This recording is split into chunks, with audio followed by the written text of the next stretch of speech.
como a gente viu no exemplo anterior, né? O corpo era arremessado verticalmente para cima com uma velocidade de 40 metros por segundo. Então, tu tinhas o corpo num determinado momento com uma velocidade de 40 metros por segundo, velocidade inicial 40 metros por segundo, quando o tempo era zero. Um segundo depois, a velocidade dele já era 30. A velocidade aqui era 30 metros por segundo. Um segundo depois, a velocidade dele já era 20 metros por segundo. Um segundo depois, a velocidade dele já era 10 metros por segundo. Um segundo depois, a velocidade dele já era 0. Foi quando ele parou. Então, vamos perceber. A força resultante suposta que está atuando sobre esse corpo é a força gravitacional, que está gerando nele uma aceleração constante, que aponta para baixo. A cada segundo, o que está acontecendo com o valor da velocidade? Está mudando, né? Está diminuindo. E a variação não é sempre a mesma? Para o mesmo intervalo de tempo? Quanto variou a velocidade daqui para cá? 10, né? 10 para menos 10 em cada segundo. Então a velocidade está variando. A variação da velocidade é menos 10 metros por segundo em cada 1 segundo. Então a aceleração é constante, efetivamente. O que não é constante é a velocidade, que está variando.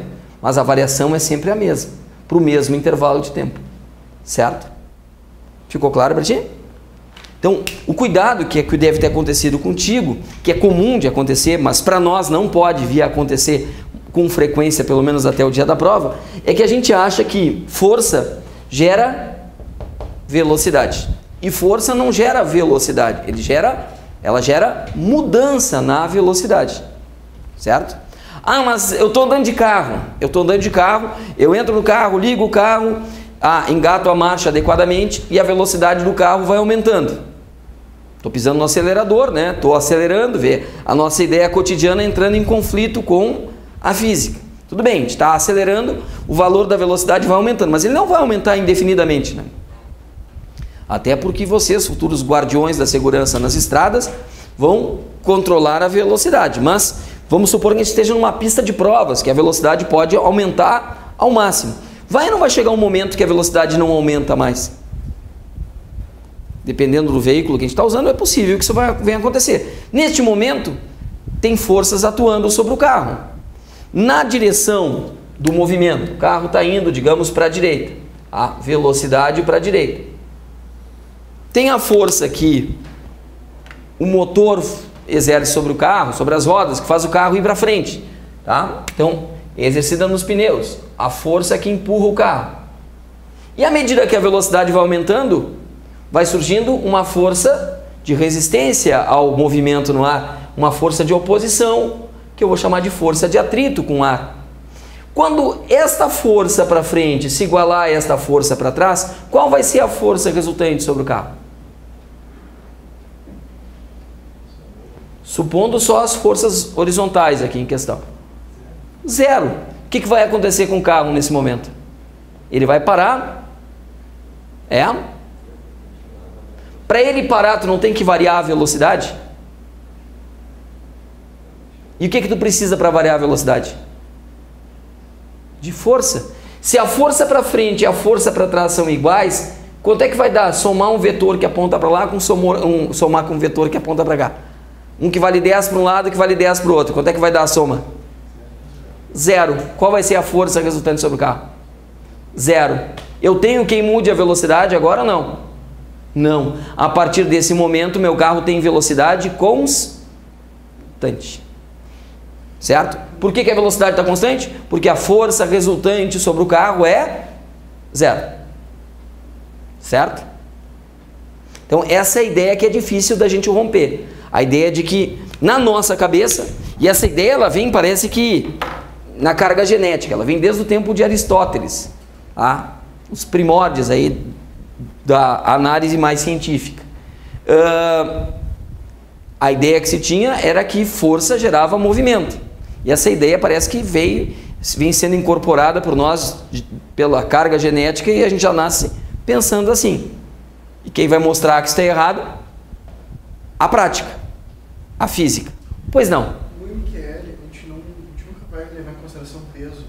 Não, tu sempre vai levar em consideração a única força que atua sobre o corpo, que é o peso. Movimento em queda livre. O que tu não vai levar em consideração no movimento em queda livre é a existência de resistências ao movimento. Então, quando um corpo está em queda livre, ele cai exclusivamente sob a ação de uma única força, que é o peso, que é a força de campo gravitacional. Claro, os pesos não são iguais. Eu não sei se é nessa linha de raciocínio que tu está fazendo. Então, vamos pensar assim.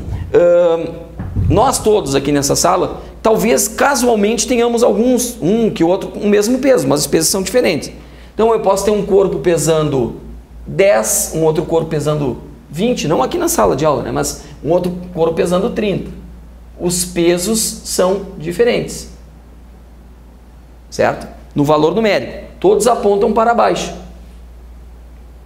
Mas o peso, quando é calculado, é a massa multiplicada pela gravidade. A gravidade é a mesma. Então, o que é diferente? Só a massa. Só a massa. Aí a gente volta bem para o início da aula. Bem para o início da aula. Quando eu comecei a aula, eu comecei largando corpos de pesos diferentes e perguntando quem chegaria antes no chão. A ideia que a gente tem é que aquele que é mais pesado chega antes. E aí o que eu fiz? Eu peguei essa folha que estava inteira, tirei um pedacinho antes, né? Larguei as duas, fiz mais ou menos assim, ó. Larguei os dois aqui. Largamos os dois. E aí, o pedacinho chegou antes da folha inteira. Aí já vimos que nem sempre o mais pesado chega antes. A conclusão que a gente chegou é que o atrito com ar é mais intenso na folha grande, né? Que casualmente é mais pesada. Mas aí o que a gente fez? A gente pegou o pedacinho da folha e amassou. Só que era a folha amassada, né? Com um pedacinho da folha. E a gente largou os dois. Da mesma altura, no mesmo instante. A gente viu que, mesmo tendo o mesmo peso, a folha que chegou antes é aquela que impunha menor resistência à queda. Essa resistência que ocorre em função do ar. Certo? Que impunha não, que sofria menor resistência à queda. Então, quando a gente fala de queda livre, a gente está tirando o que pode impedir a queda, o que pode dificultar a queda, que é a resistência ao movimento. Em geral o ar, né? Mas poderia ser água ou qualquer outro meio. Então a gente está pensando na queda no vácuo. No vácuo, todo corpo abandonado nas proximidades da Terra sofre a mesma variação na velocidade. Todo o corpo. Todos eles vão ter a mesma aceleração. Mesmo de 10, ou de 20, ou de 30, ou de 1000, de 1500, 5000, tanto faz. Sempre a aceleração vai ser a mesma.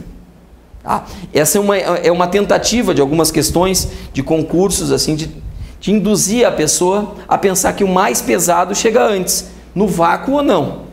Tá? No vácuo ou não. Se tu largar todo mundo ao mesmo tempo, de uma mesma altura, no vácuo todo mundo chega junto. Tem um experimento que eu tentei localizar no YouTube e eu não consegui pegar o experimento separado, que eu ia colocar na animação para vocês. Mas se colocar no YouTube, coloca lá, a chegada do homem à Lua, aí aparece uma série de filmagens, lá em 1969, né, mais ou menos quando acontece isso. Mas tem um experimento que um dos astronautas faz, ele pega um martelo na mão e pega um outro pedaço, na outra mão, não me lembro se é uma pena, alguma coisa parecida. E ele, na superfície da Lua, larga os dois. E estão filmando isso, né? Então, o outro astronauta está filmando. E os dois vão caindo juntinhos e chegam juntos no chão.